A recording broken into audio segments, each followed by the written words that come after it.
갈라디아서 3장 1절부터 5절 말씀 우리 한 목소리로 함께 봉독하겠습니다.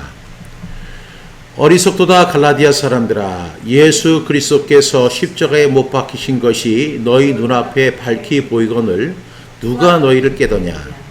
내가 너희에게서 다만 이것을 알려 하노니 너희가 성령을 받은 것이 율법의 행위로냐 혹은 듣고 믿음으로냐?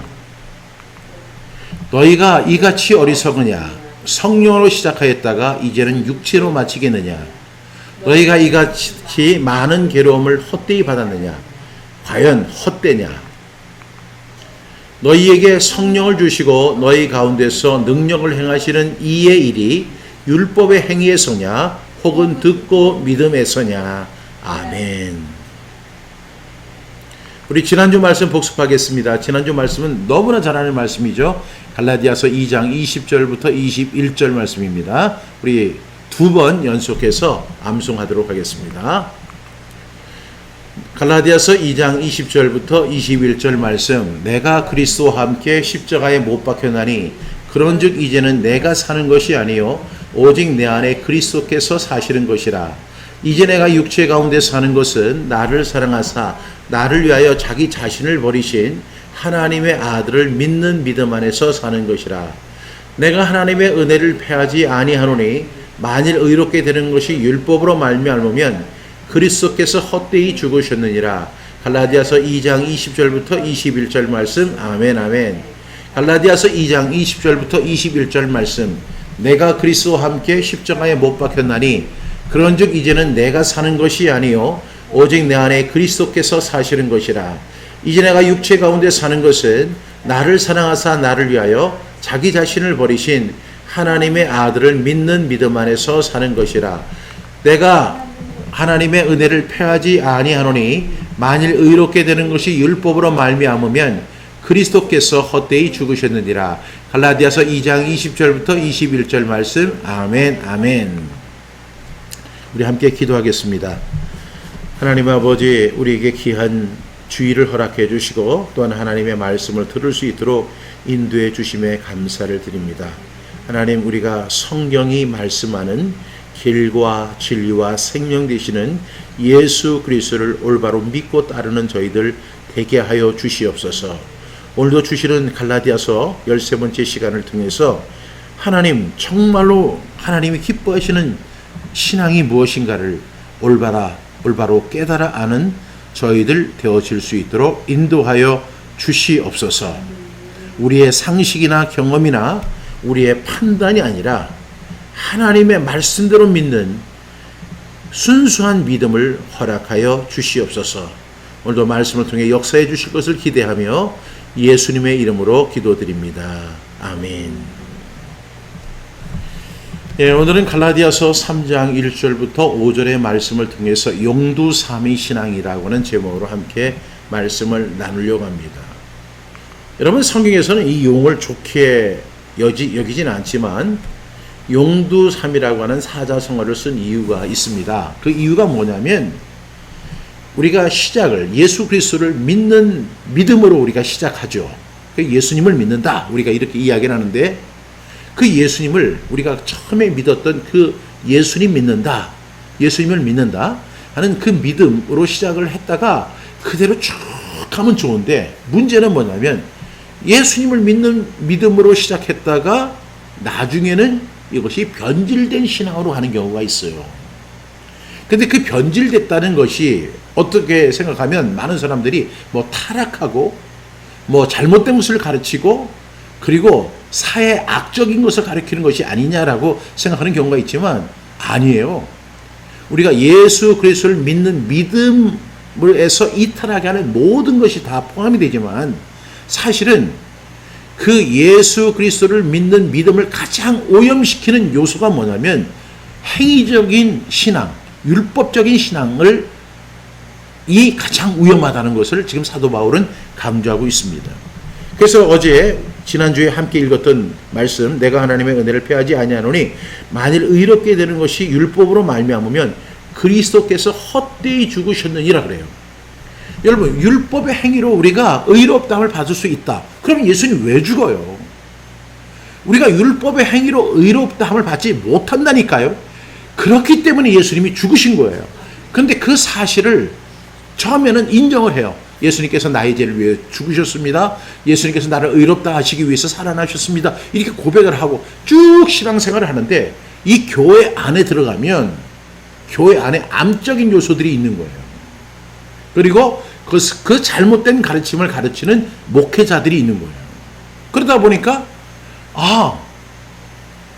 그 예수 그리스도를 믿는 믿음에서 이탈하는 경우가 매우 많다는 사실을 우리가 잘 알 수 있습니다. 그래서 저는 이러한 신앙을 용두삼위 신앙이다. 용두삼위라는 것은 머리는 용이나 꼬리는 뱀이라는 뜻인데, 처음은 좋으나 끝이 좋지 않음을 비유적으로 이르는 말이 용두삼위잖아요. 이것은 신앙에도 우리가 똑같이 적용할 수 있습니다. 처음에는 예수님으로 시작했다가 나중에는 율법의 행위로 끝나는 그런 신앙이 있을 수 있다는 거죠. 이것은 하나의 가정법이 아니고 사실이었습니다. 이건 과거형이에요. 지금 갈라디아 교회가 그랬잖아요. 이 갈라디아 교회가 그 비시디아 안디옥 교회, 이고니온 교회, 루스드라 교회, 그 더베 교회, 이런 교회들이 지금 사도 바울의 1차 전도 여행을 통해서 세워진 교회들이라고요. 정말로 그들이 참 첫신앙, 예수님을 믿음으로 말미암아 의롭다함을 받았고, 예수님을 믿음으로 말미암아 구원받았던 그런 사람들이 모인 교회가 바로 이 갈라디아 지방에 있는 교회들이었어요.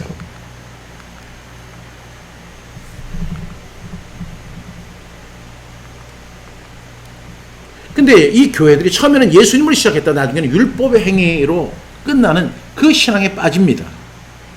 왜 그럴까요? 사람들이 이 예수님을 이렇게 처음에 믿을 때는 내가 아무것도 모르니까 성경 말씀 그대로 믿으려고 그래요. 그러다가 이제 성경도 이제 어느 정도 듣고 그다음에 배우고 이렇게 하다 보면 성경적 지식이 생겨요.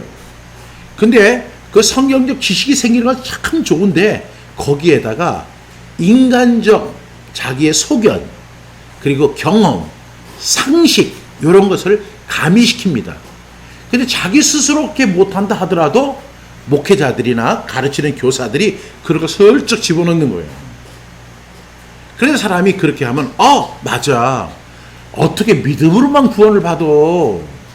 사람이 야고보서에 보니까 행함이 없는 믿음은 죽은 믿음이라고 했잖아. 그러면서 우리가 뭔가를 해야 돼. 교회 봉사도 해야 되고 전도도 해야 되고 구제도 해야 되고 헌금도 해야 되고, 그렇게 하지 않으면 구원이 완성되는 게 아니야. 이렇게 얘기를 하면 굉장히 설득력 있게 들리는 거예요. 그리고 한번 그렇게 잘못된 판단을 가지면 그것을 언제까지, 죽을 때까지 그대로 가져가는 경우가 있어요. 여러분, 이러한 것이 얼마나 위험한 신앙인가를 우리가 꼭 알 수 있기를 바랍니다. 그리고 용두삼위의 신앙은 뭐냐면, 첫째로 예수님의 십자가를 인정하지 않는 것입니다. 내가 그 행위로 구원받을 수 있다고 생각하는 거니까 예수님의 십자가가 필요하지 않은 거죠. 두 번째는 뭐예요? 예수님을 두 번 십자가에서 죽이는 것과 같습니다. 그래서 오늘 1절 말씀 우리 다 함께 나누면서 오늘의 말씀으로 함께 정말로 이 사도 바울이 분개한 부분을 함께 이해하도록 하겠습니다. 1절 말씀입니다. 시작.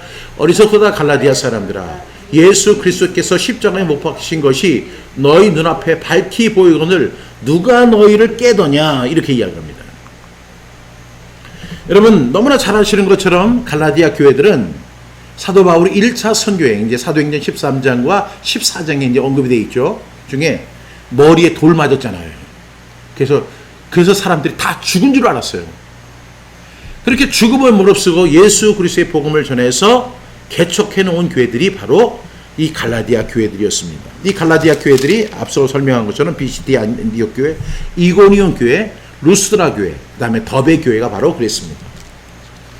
여러분, 이렇게 그 갈라디아 교회들이 이렇게 세워졌는데, 근데 그들이 뭐냐면 율법적인 신앙, 리갈리스틱 페이스에 이렇게 넘어가려고 하고 있는 거예요. 여러분, 이 율법적인 신앙이 굉장히 메리트가 있어요. 그리고 설득력이 있어요.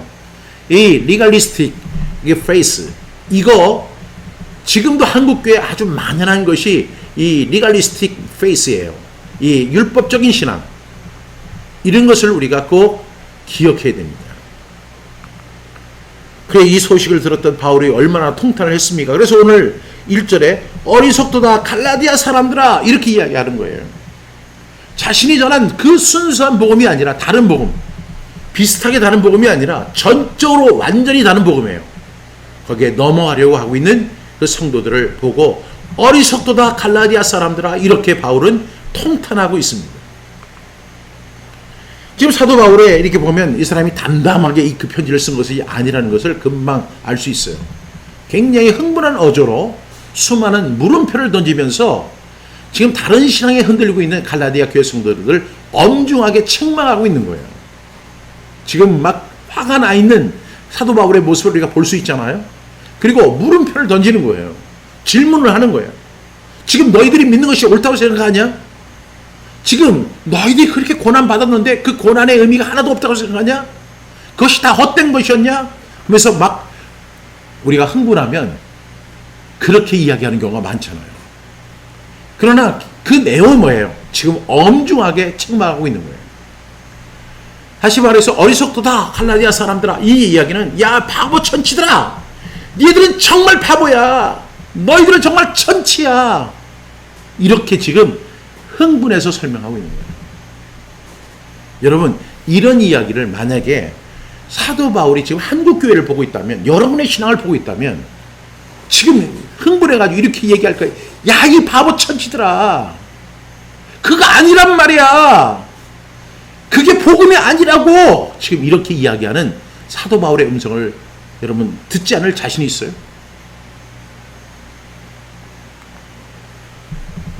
사실 이 사람들 가운데는요, 예수님 십자가에 죽은 사건을 직접 체험한 사람들이 있었어요. 사도 바울이 그 예수님이 돌아가시고 얼마 되지 않은 시기예요. 그렇기 때문에 한 15년 정도, 20년 정도의 시간이, 예수님이 사건이 있은 지 15년에서 20년 정도 된 시기였기 때문에 그때 예수님의 그 죽으신, 십자가에서 죽으신 사건을 직접 목격한 사람들이 있었다고요. 그 중에는. 그런데 그 사람들이 지금 그 예수 그리스도께서 나를 위해 십자가에 죽으시고, 예수는 우리의 범죄를 위하여, 박종실의 범죄를 위하여 내어줌이 되고, 또한 박종실을 의롭다 하시기 위해서 살아나셨다는 그 순수한 복음, 그 복음을 믿음으로 말미암아 의롭게 된다는 사실을 부정하고 이 사람들이 잘못된 신앙에 빠져 있는 것입니다. 지금 그래서 사도 바울은 분노하고 통탄하고 있다는 사실을 볼 수가 있습니다. 여러분, 사람이 아무리 망각의 동물이라고 하지만 예수님의 고난과 죽음을 목격했던 사람들이 가짜 복음에 쉽게 현혹된다고 하면 여러분 얼마나 격분하겠어요. 특히 그 자기가 그 머리에 돌을 맞아가지고 죽을 정도로 그 고난을 받으면서 복음을 전해서 이 갈라디아의 그 네 교회를 세웠는데, 그 사람들이 지금 잘못된 복음에 들어가고 있는 거예요. 그때 사도 바울은 통탄하지 않을 수 없었고 분노하지 않을 수 없었습니다. 2절 말씀 보겠습니다. 시작. 내가 너희에게서 다만 이것을 알려 하노니 너희가 성령을 받은 것이 율법의 행위로냐 혹은 듣고 믿음으로냐. 여러분, 여기서 또 율법의 행위가 나오고 듣고 믿음으로가 나와요.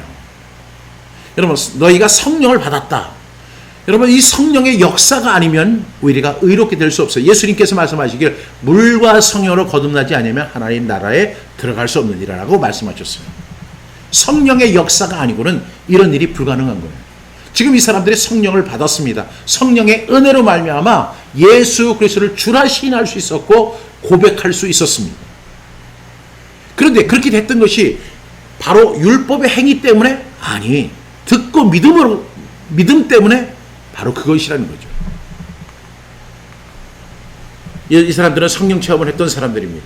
성령의 역사 없이는 예수님을 주라 시인할 수 없기 때문입니다.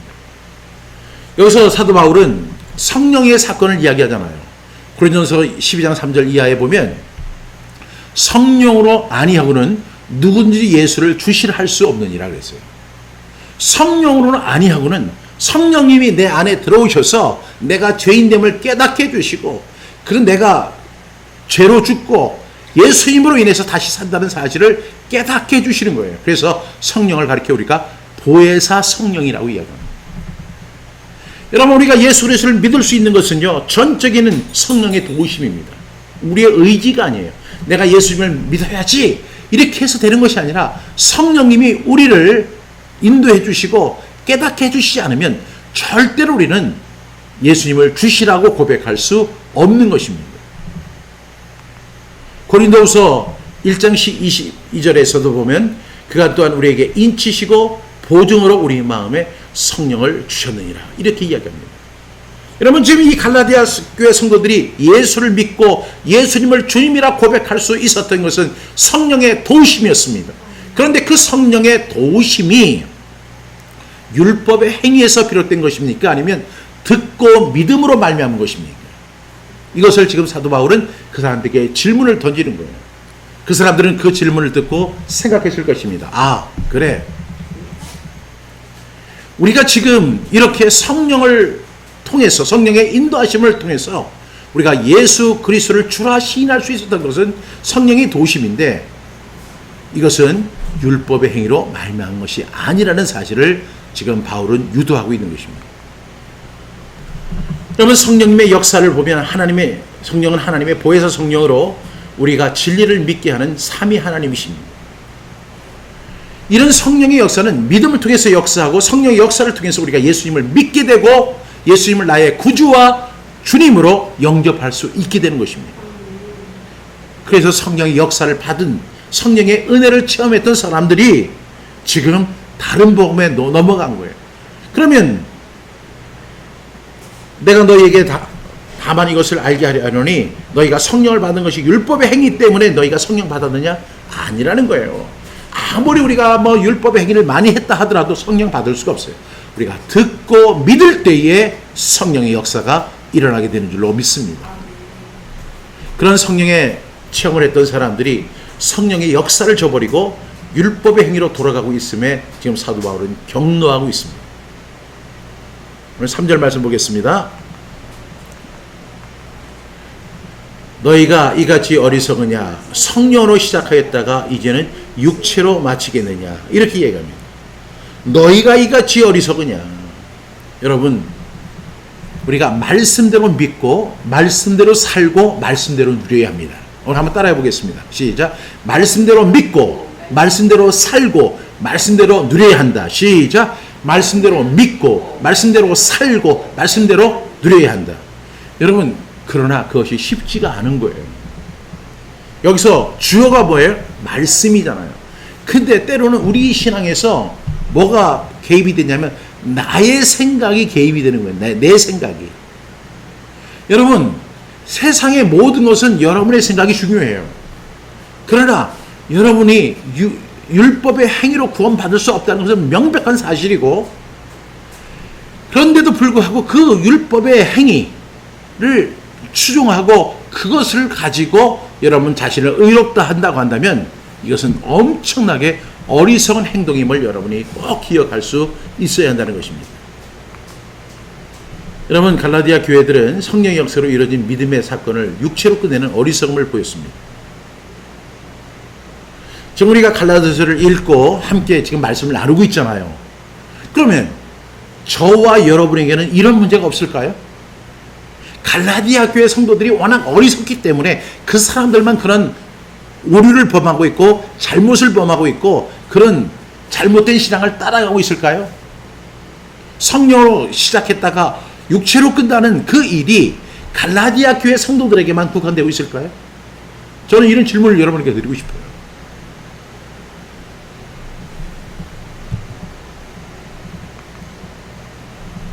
그리고 우리 오늘 이제 3장 1절부터 5절 말씀인데 사도 바울은 이렇게 한두 번 경고하고 말지 않고 계속 반복해서 이야기를 하는 거예요.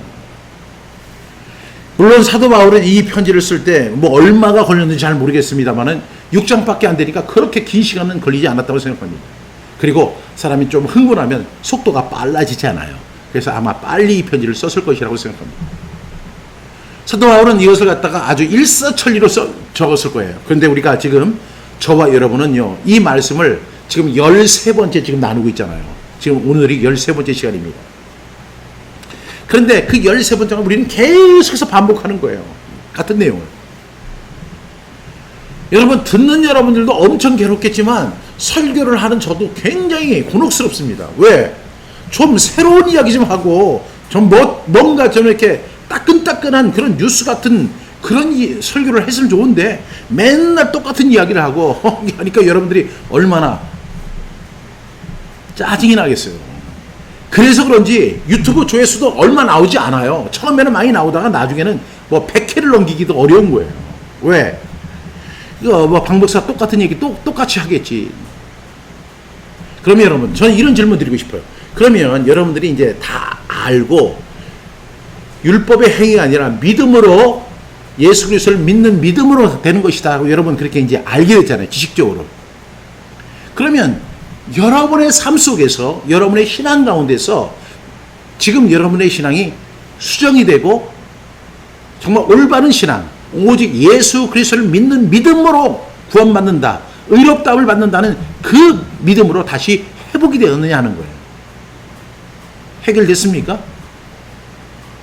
물론 해결이 돼서도 저는 계속 설교를 하겠지만요, 대부분 아니에요. 해결되기가커녕 더 세련되게 변질이 되어가지고요. 입으로는 그래, 우리가 구원받는 것은 예수 그리스도를 믿는 믿음으로 말미암아 우리가 구원받는 거야, 뭐 이렇게 말은 하지만 앞에서는 그렇게 이야기하고 뒤에서는요 노골적으로 율법의 행위를 강조하는 경우가 더 많아요. 이게 어떤 전략이냐면 바로 사탄의 전략이고 사탄의 방식이에요. 지금 한국교회는요, 갈라디아에 들어온 거짓 교사들보다 더 악한 목회자들이 판을 치고 있어요. 여러분, 율법주의자들, 그 율법으로서 뭐 복을 받는다, 뭐 하나님의 말씀을 지켜 행하면 복 받고, 뭐 목회자를 잘 섬기면 복을 받고, 뭐 이렇게 이야기하는 사람들이 한결같이 하는 이야기가 있어요. 그 내용이 뭔지 알아요? 예수 잘 믿어야 합니다. 예수 잘 믿으면 복 받습니다. 할렐루야. 이렇게 하면 막 사람들이 막 열광을 하는 거예요. 예수 잘 믿었더니 그 자녀가 잘 됐습니다. 지금은 판사가 되고 검사가 되고 의사가 됐습니다. 할렐루야. 하면 그냥 막 사람들이 막 열광을 하는 거예요. 그래서 그런 교회는 엄청 많이 모여요. 아니, 틀린 말 했어요? 맞는 말 했죠. 예수 잘 믿어야 한다. 예수 잘 믿어야 한다. 그 말이 왜 틀린 말입니까? 그런데 그 앞에는 예수 잘 믿어야 한다 라고 하는 그 말 뒤에는 뭐가 있어요. 그게 뭘까요? 이 거짓 교사, 이 갈라디아보다 더 악한 교사들이 그 오직 구원은 믿음으로 받는다, 다 그렇게 얘기해요. 한 사람도 우리가 율법을 지켜서 구원받는다, 그러면 그 사람은 안식교인이라고 하든지 아니면 이단이라고 이야기해요. 그래서 그런 오해를 받지 않기 위해서 자기가 이 구원은 예수 그리스도를 믿는 믿음으로 받는 줄 믿으시기를 주님의 이름으로 축원합니다, 뭐 이렇게 말을 해요, 앞에서. 그리고 그것은 앞에 던지는 말이고 뒤에 던지는 말은 또 달라요. 예수 잘 믿어야 합니다. 그 예수 잘 믿는다는 게 도대체 뭐예요? 여기서 잘 믿는다는 말의 의미를 한번 생각해 보세요. 성령으로 시작했다가 육체로 끝나는 율법적인 신앙, 행위 구원을 의미하는 거예요. 야고보서 말씀을 인용하면서 행함이 없는 믿음은 죽은 믿음입니다. 따라서 여러분들의 믿음을 증명하기 위해서는 여러분의 행함이 필요한 것입니다. 믿으시면 아멘 하시기 바랍니다. 이제 이렇게 얘기한단 말이에요. 그러니까 설득력이 있죠. 제가 앞서 설명한 율법적인 신앙, legalistic faith, 이거, 그리고 행위 구원, 이것을 그렇게 조여가는 거예요. 예수 그리스도를 믿는 믿음으로 구원받는 줄 믿으시기 바랍니다. 그리고 여러분의 믿음을 행함으로 입증해 보시길 바랍니다. 뭐 이렇게 이야기하는 거예요. 그러니까 그래, 맞아. 여러분, 물론 대부분의 목회자들은 율법주의를 경계하죠. 그러나 율법적인 행위에 대해 구체적 사례를 또 이야기하지 않아요. 왜? 구체적 사례를 제시하면 자기가 거기가 걸리거든요. 그러니까 그 사람들은 그 율법적인 행위에서 벗어나서 우리는 오직 예수 그리스도를 믿는 믿음으로 살아야 합니다, 말은 그렇게 해놓고 나서도 구체적 사례를 절대 이야기하지 않죠. 왜냐하면 얘기하면 자기가 걸리니까. 근데 그런 사람들이 예수 잘 믿는다 하는 것을 어떻게 해석하는 줄 아세요? 이런 식으로 해석하는 거예요. 본교회를 생명처럼 지켜야 하고 11조는 반드시 본교회에 드려야 돼. 여러분, 제가요 이런 이야기를 저도 하고 싶지 않지만 여러분, 이런 말이 성경에 어디에 있느냐 하는 거예요. 본교회가 어디 있고, 그러면 뭐 본교회 말고 또 다른 교회는 뭐죠? 본교회를 지켜야 된다. 뭐 주일 성수하지만 생명책에서 지워진다. 그리고 본교회를 사수해야 된다. 충성해야 된다. 성전 건축에 헌신해야 된다. 여러분, 지금 성전 건축이 지금 각 교회마다 이루어지는 그 일이 성전 건축이에요. 그건 교회 건축이에요. 건물 짓는 거예요. 그게 하나님의 성전입니까? 하나님의 성전이 예수께서 부활하신 십자가에 다 돌려 들어가실 때 성전의 휘장이 찢었어요. 이제는 성전이 아니에요. 교회. 그런데 건축할 때 되면 항상 말을 바꿔요. 교회는 건물이 아닙니다. 막 맨날 이제 이렇게 얘기하다가 그때 되면 목회자가 그런 설교 싹 멈추고 우리가 평생에 한번 성전 건축해야 되지 않습니까? 이 성전 건축을 위해서 여러분 헌신하십시오. 금반지를 갖다 파십시오. 막 이렇게 하면서 그렇게 한다고요. 그러면서 성전 건축이라고 하는 미명을 갖다 사용한다고요. 옥합을 깨트려야만 주님께서 기뻐하시기 때문에 우리도 자신의 옥합을 깨트려야 합니다. 그리고 저는 이런 간증 정말 싫어하는데 빚내서 제가 11조를 냈어요. 그랬더니 하나님께서 사업장에 복을 주셨어요. 그리고 목회자를 잘 섬기면 자녀가 대대손손 복을 받습니다. 성경에 이런 말이 어디 있냐고요. 이런 것이 바로 행위를 강조하는 거예요. 율법적인 신앙을 요구하는 거예요. 온전한 11조를 드려야 경제적으로 복을 받은, 하나님의 것을 도둑질해서 이러이러한 저주를 받았다. 내가 사업에 실패했어요. 그랬더니 알고 보니까 그 목회자가 당신 하나님의 11조 하나님의 것을 도둑질하지 않았어? 말해 보니까 제가 2년 전에 한 날 어려워가지고 그때 11조 안 드린 적이 있어요. 그것 때문에 제가 망했습니다. 근데 제가 11조를 갖다가 10배로 드렸더니 하나님께서 복을 주셨습니다. 하나님을 완전히 무슨 강도로 만드는 거예요. 또 헌금하지 않으면 천국에 가서 보니까 초가집에서 살더라는 거예요. 어떤 사람은 막 대궐 같은 그 데서 사는데, 그러니까 내가 이 헌금하지 않아가지고 이 세상에서 그 재료를 다 천국으로 보내야 되는데 그걸 못 보내가지고 아주 초라하게 살더라는 거예요. 천국에 초가집이 있을까요? 뭐 천국에 초가집 있으면 참 좋을 것 같아요. 이렇게 민속촌이라고 생각하고 관광도 할 수 있을 테니까. 전도하시면 핏값을 받을 것입니다 하면서 막 그래요. 행함이 없는 믿음은 죽은 믿음입니다. 그리고 행함은 믿음의 열매입니다. 그리고 은혜를 받은 사람은 감사해야 돼요. 감사하지 않으면 어떻게 되는 줄 알아요? 감사의 조건이 사라지는 거예요. 감사하십시오. 이 감사하는 건 그냥 하나님 정말로 감사합니다 이렇게 하는 게 감사인데, 여기서는 감사라는 게 뭐냐면 뭔가를 갖다 드리고 하나님 빚쟁이한테 빚을 갖다 주는 것처럼 뭐 이런 것을 감사하는 것이다. 이렇게 묘사하면서 감사를 요구하는 거예요. 이게 행위적인 신앙, 율법적인 신앙입니다. 이런 것에 우리가 얼마나 많이 노출되어 있습니까? 갈라디아 교회 성도들을 우리가 어리석다고 이야기할 수 있지만 우리는 더 어리석을 수 있습니다. 여러분, 성경에서 이 세상에 제일 나쁜 설교자는요, 성경에 진리인 그리스도를 믿음으로 의롭다함을 부정하는 설교자가 제일 나쁜 그 설교자죠. 그죠? 우리 행함으로 구원받는다. 이런 설교자는 나쁜 설교자예요. 근데 그보다 더 나쁜 설교자는 어떤 놈이냐면, 그리스도를 믿는 믿음으로 의롭다함을 받는다 말은 앞에서 그렇게 해놓고 뒤로는 율법의 행위를 강조하고 성도들을 믿음의 길에서 이탈시키는 설교자가 가장 나쁜 놈들인 겁니다.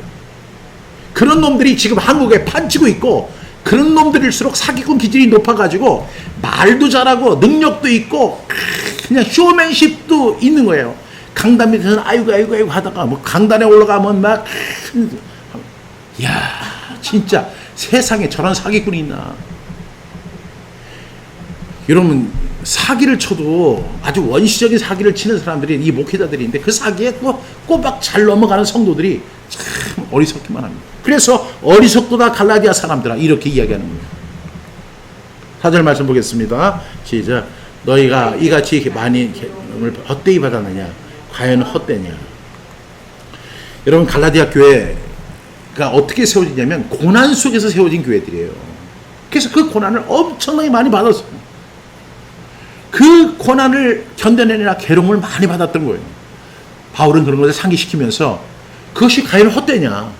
너희들 그 복음, 그 순수한 신앙 지키기 위해서 그렇게 고난받았고, 그렇게 어려움을 당했고, 그렇게 많은 괴로움 당했는데 그것이 과연 헛된 일이었냐? 과연 헛된 거야? 하고 지금 물어보는 거예요. 여러분, 헛된 것입니까? 아니요. 절대로 헛된 것 아닙니다. 지금까지 믿고 사수했던 그 신앙 때문에 그 고난을 받았어요. 근데 그것이 과연 헛된 것이냐? 우리는 순수한 복음, 하나님의 은혜를 받은 복음이 너무 쉽게 보여서 그걸 무가치하게 여기는 경우가 많아요. 내가 뭔가를 해야만 하나님 앞에 빚을 갚는 것이고, 뭔가를 해야만 내가 의롭다함을 받고, 뭔가를 해야만 사람들한테 인정받을 수 있다. 그런 가짜 복음에 현혹되는 거예요. 제가 부교육자로 사역할 때 그 교회에서, 어느 교회에서 부흥회가 있었다고요. 근데 이제 우리 그 담임 목사님이 건축을 앞두고 있었어요. 근데 우리 교회 성도들이 너무너무 경제적으로 어려운 거예요. 그 가리봉 공단 같이 정말로 그 어려운 공단에서 그 일을 하는데 월급들이 정말로 작았어요. 그런데 우리 교회에 이제 그 안수 집사님이 있었는데, 안수 집사님 두 분이 있었는데, 그 부흥사로 오신 분이 그런 거예요. 여기 안수 집사 손 들어봐. 손을 들었어요. 그 당시에 5천만 원 할렐루야 하니까 그 우리 아멘 했어요. 그랬더니 그 옆에 부인이 앉아 있었는데, 그 부인이 남편을 막 이렇게, 여보 지금 뭐 하는 거야 하니까, 목사님 취소하면 안 될까요 하니까, 그 부흥사가요 갑자기 그 안수 집사 앞으로 가가지고 뭐라고 얘기하냐면, 안수 집사님 째째째, 안수 집사님 째째째 하는 거예요. 그러면 우리는 다 이제 그 인도함을 받아가지고, 내가 집사님 하면 여러분은 째째째 하는 거예요. 이렇게 이제 하는 거예요. 그 앞에 가가지고 집사님 째째째 하는, 얼마나 그 집사님을 망신을 주는지. 그 부흥사가요. 그 당시에 5천만, 당시에 그 아파트가 불과 500만 원도 안 할 때예요. 근데 5천만 원 할렐루야 이렇게 해놓고 나서, 이 사람이 이제 그 자리에서 그냥 아멘 해버렸는데, 그 부인이 그러니까 좀 목사님 아무래도 그 말은 제가 취소해야 되겠습니다, 이 얘기를 한 거예요. 그랬더니 집사님 하면 째째째, 그 교인들이 다 해가지고 그 집사님을 향해서 째째째 하는 거예요. 째째 하다고. 그러더니 다시 자리에서 일을 세우는 거예요. 그러니까 그 집사님이 일어나라니까 일어났어. 그 옆에 부인도 일어나시오. 그러니까 부인도 일어나세요. 그러니까 우리 전부 다 우리 집사님 손대고, 내가 집사님 하면 째째째 한 그 노래 부르라는 거예요. 너무너무 슬펐어요. 사람들은 부흥회에 가니까 하하 호호 하면서 넘어가는 거예요. 그래서 결국 그 집사님이 5천만 원을 서원했어요. 두 번째 안수 집사님 있잖아요. 집사님 일어나세요. 집사님이 지금 사색이 된 거예요 지금. 왜? 그 앞 집사님이, 안수 집사님이 지금 아주 대망신을 당했잖아요. 그러니까 망신 안 당하기 위해서 저도 5천만 원 하겠습니다. 할렐루야 할렐루야 하면서 그 부흥사가 그렇게 하는 거예요. 그렇게 가난하고 어렵고 힘든 사람들, 성전 건축이라고 하는 이름 아래 뭔가를 그렇게 하나님께서 당신에게 복 주시고, 자녀들을 복 주시고, 은혜 주시고, 평강 주시고, 그 다음에 들어가도 복을 받고, 성경에 들어가도 복을 받고 나가도 복을 받는다는 건 신명기 28장 6절의 말씀인데, 그 말씀은 뭐냐면, 내가 내 하나님 여호와의 말씀을 삼가 듣고 그의 모든 명령을 지켜 행할 때 주시는 그 약속이지, 그 헌금 5천만 원 한다고 해가지고 그 자녀들이 잘 되고 이거 아니거든요. 이것이 한국교회의 자화상 아닙니까? 그런 신앙 속에서 그런 부흥 강사들의 그 잘못된 가르침, 얼마나 말재주가 좋고 능력이 많았어요. 그런 사람들이 그렇게 이야기하면 결국에는 서운할 수밖에 없도록 만드는 겁니다. 여러분 정신 차리시기 바랍니다. 율법 행위, 인간의 노력, 어떤 노력, 뭐 구제를 하고요. 구제하는 거 참 좋은 거죠. 봉사를 하고 헌금을 많이 드리고 기도를 많이 하고 누구를 섬기고 그런 노력으로 의롭다함을 받을 육체는 없어요. 율법의 행위로는 능력이 나타나지 않아요. 오직 그리스도를 믿는 믿음으로만 능력이 나타나고 역사가 일어나는 줄로 믿습니다. 5절 말씀 보겠습니다. 시작. 너에게 성령을 주시고 너희 가운데서 능력을 행하시는 이의 일이 율법의 행위에서냐 혹은 듣고 믿음에서냐. 다시 질문하는 거예요. 너희에게 성령 주셨잖아. 그래서 너희 가운데서 성령의 역사가 일어났잖아. 너희들이 그것을 목격했잖아. 그런데 그 성령의 역사, 그것이 율법의 행위, 너희들이 어떻게 섬기고 기도 많이 하고 너희들이 봉사를 많이 하고 너희들이 헌금을 많이 해서 그런 일이 일어난 거야? 아니라는 거예요. 듣고 믿음했습니다. 여러분 믿으시기 바랍니다. 예수 그리스도를 믿는 믿음을 우리가 반드시 회복하는 저와 여러분 되기를 간절히 바랍니다. 여러분 우리가 율법을 잘 지켰다고 우리에게 성령 주시고 능력 행하지 않습니다. 성령을 통해 열매를 맺게 하시고 우리 가운데 일어난 수많은 성령의 역사와 능력과 그런 기적은요 율법의 행위가 아니에요. 오직 믿음에서 일어나는 역사인 것을 여러분 믿으시기 바랍니다. 사도 바울이 지금 갈라디아 교회 성도들에게 그렇게 이야기하고 있는 거예요. 우리가 병고침을 받고 뭐 치유에 뭐 축사를 하고 뭐 수많은 능력이 여러분 우리가 율법의 행위에서 비롯되는 것이 아니라 예수 그리스도를 믿는 믿음에서 비롯된다는 사실을 꼭 기억할 수 있기를 바랍니다.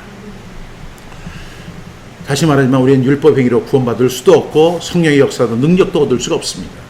오직 예수 그리스도를 믿는 믿음으로만 가능하다는 사실을 제가 강조하는 게 아니고 사도 바울이 강조하고 있는 거예요. 결론 내리겠습니다. 사도 바울은 갈라디아 교회 3장 내내 같은 내용을 계속 반복하고 있죠. 그래서 아마 이 설교를 듣고 있는 분들 또한 유튜브를 통해서 듣는 분들은 흥미를 잃으실 것 같아요. 왜? 같은 내용이 계속 반복되니까. 더 이상 설교를 듣지 않으려고 해요. 맨날 똑같은 소리나 하고 있다고 해요. 그런데 여러분 제가 진짜 이건 잘하는 거예요. 뭘 잘하는 거냐면 갈라디아서 1장부터 6장 149절을 강해한다는 것이 쉬워요. 그 수많은 목회자들이 그 갈라디아에서 유명한 말씀들이 있잖아요. 뭐 갈라디아서 2장 20절 내가 그리스도와 함께 십자가에 못 박혔나니 그 다음에 뭐 오직 사랑의 성령의 열매는 사랑과 희락과 화평과 오래청 자비와 양선 뭐 그리스도 예수의 사람은 그 정과 육심을 십자가에 못 박았느니라 뭐 이런 것들 아주 중요한 메시지 그것만 딱 하고 지금 사도 바울의 10년 하나도 소개를 안 해요. 여러분들 마찬가지예요. 그런 부분에만 여러분 열광하잖아요.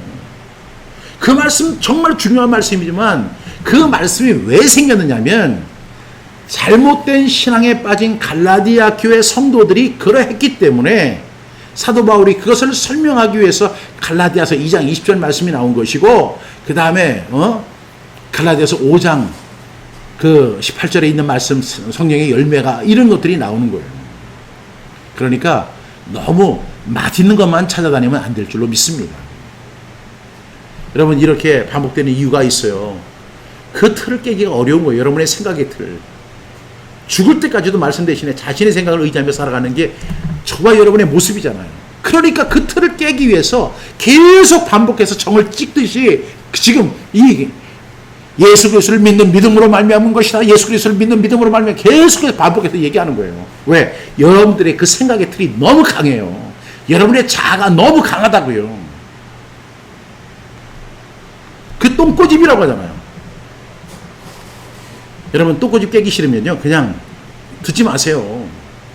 그냥 가서 당신의 자녀를 하나님께서 축복해 주십니다. 그런 일은 없지만 그런 설교 가짜 설교에 그냥 열광하십시오. 지금도 뭐 기독교 TV 열면 가짜 설교하는 사람 무지하게 많아요. 앞에는 예수 그리스도를 믿는 믿음으로 시작했다가 율법 행위로 싹 바꿔가면서 제가요 이제 결론을 내리면서 제가 호주에서 7년간 글렌 오스만 베프티스트 처치에서 이렇게 사역을 했는데요. 그때 이제 제가 사역을 할 때 이제 호주에 가서 운전을 하려고 하니까 한국 면허증으로는 안 된다는 거예요. 왜냐하면 한국에는 교통사고도 많고 그래서 한국 면허증이 이렇게 트랜스퍼가 안 된대요. 그래서 호주에 와서 호주 면허증을 다시 따라고 하더라고요. 그게 제가 처음에 뭘 갖고 가자면 국제 인터내셔널 라이센스를 갖고 가가지고 그걸 가지고 이제 그게 1년이잖아요. 1년 안에 이제 호주 면허증을 따야 돼요. 지금은 어떤지 모르겠지만 그 당시에는 한국 면허증을 허용하지 않는 호주 정부였어요. 근데 제가 그 호주 면허 시험에서 제가 7번 떨어졌어요. 야, 제가 한국에서 베스트 드라이버였어요. 얼마나 운전을 잘하는지 몰랐어요. 그렇기 때문에 저는 호주 사람들은 뭐 그 정도 이런 거리에서는 저는 날아다닐 수 있다고 생각하고 당당하게 운전면허 시험에 갔는데 처음에 양보 시험이 있어요. 그럼 100점 맞아야 돼요. 양보 시험 무조건 100점 맞아야 되는데 거기서 하나 틀려가지고 낙방됐어요. 거기서 틀리면은 그 다음 시험을 진행하지 못해요. 무조건 그 양보 시험은 100점을 맞아야 돼요. 두 번째 또 양보 시험을 보러 갔는데 또 떨어졌어요. 세 번째 합격을 하고 이제 실기 시험을 보는데 여러분 호주 운전하는 거나 한국 운전하는 게 똑같잖아요. 근데 이 옆에 있는 운전석에 있는 아니 이제 제가 이제 조수석에 타고 있는 그 시험관이 저를 갖다가 체크를 하는 거예요. 출발하십시오. 출발하고 좌회전하십시오. 좌회전하고 우회전하십시오. 우회전.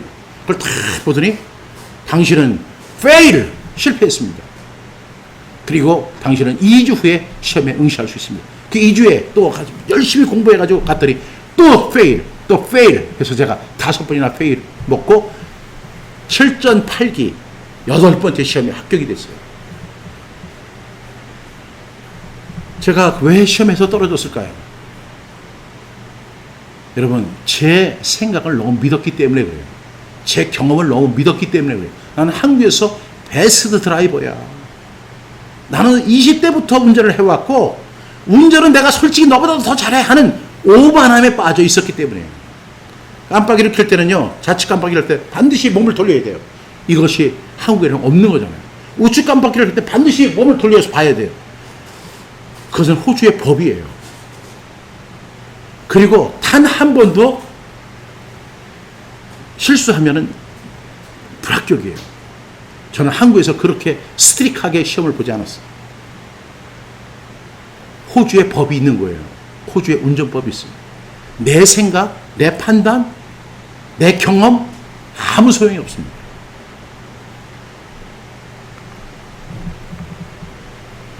여러분, 이 갈라디아 교회 성도들을 잘못된 신앙으로 이끈 거짓 교사들이 있었던 것처럼 지금도 한국 교회에서 그렇게 더 악한 교사들이 행위적인 신앙을 요구하고 있어요. 근데 거짓 교사들의 특징이 있죠. 예수님 뭐라고 하셨어요? 양의 옷을 입고 나온다는 것입니다.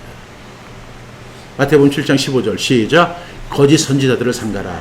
양의 옷을 입고 너희에게 나오나 속에는 노략질하는 일이라. 여러분, 지금 뭐 주일 성수하십시오, 헌금하십시오, 성경건증 헌금하십시오, 이렇게 하는 것이 뭐예요? 노략질하는 행위예요. 저는 여러분들에게 적어도 아무것도 받는 것이 없기 때문에 당당하게 이야기할 수 있는 거예요.